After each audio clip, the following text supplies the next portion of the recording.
Brought to you by Penguin.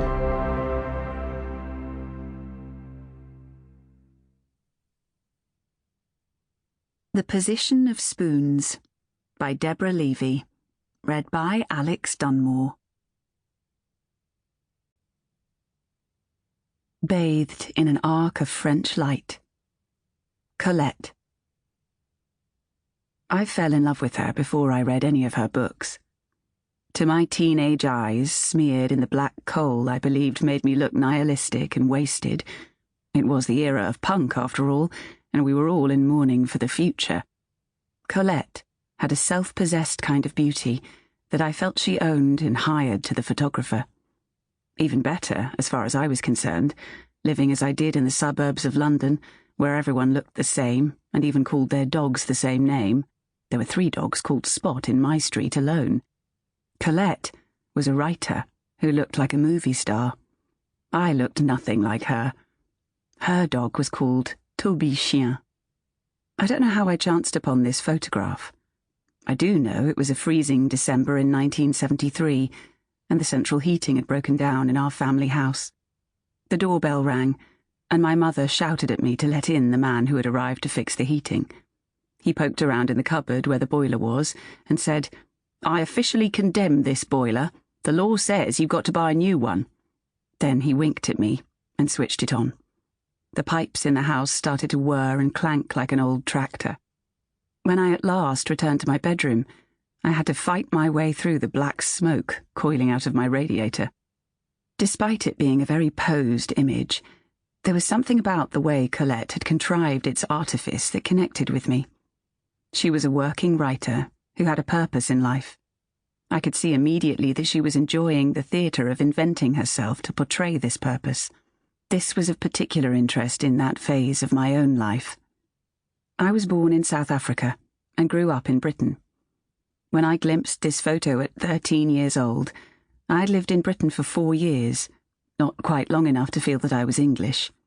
Colette was presenting herself in a way that appealed to my teenage idea of what a European female writer might be like.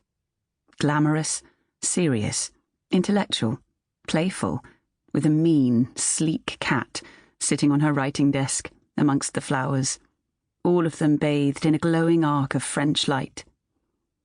When I started to read her books, all that was transgressive and sensuous in her writing blew like a wind from Burgundy, Paris, and the south of France, into the damp suburban gardens of London. Her affairs with women and her 3 marriages, the first to a perverse and corrupt bon viveur who signed her early novels as his own, meant she had 1 foot in and 1 foot out of the bourgeois life of her era. She became arthritic in middle age, and often wore mannish open sandals with her elegant dresses, much to the agony of her more conventional second husband. I knew none of this when I first glimpsed the photograph, yet somehow I intuited she'd had an experimental life. What is the point of having any other sort of life? I thought to myself. Outside I could hear one of the dogs called Spot barking at a cat called Snowy. 20 years later, when I read The Vagabond, I had cause to agree with her light but slyly deep assertion. I want nothing from love, in short, but love. Yes, what else is it we would want from love, apart from love? Too many things, as it happens. Marguerite Duras. The purpose of language for Duras is to nail a catastrophe to the page. She thinks as deeply as it is possible to think, without dying of pain. It is all or nothing for Duras. She puts everything into language. The more she puts in, the fewer words she uses. Words can be nothing. Nothing. Nothing. Nothing. It is what we do not do with language that gives it value, makes it necessary. Dull and dulling language is successful. Every writer knows this, makes a choice about what to do with that knowledge. It's hard, sometimes even absurd, to know things, even harder to feel things. That's what Duras is always telling us. Her films are novelistic. Voice. Sample complete. Ready to continue?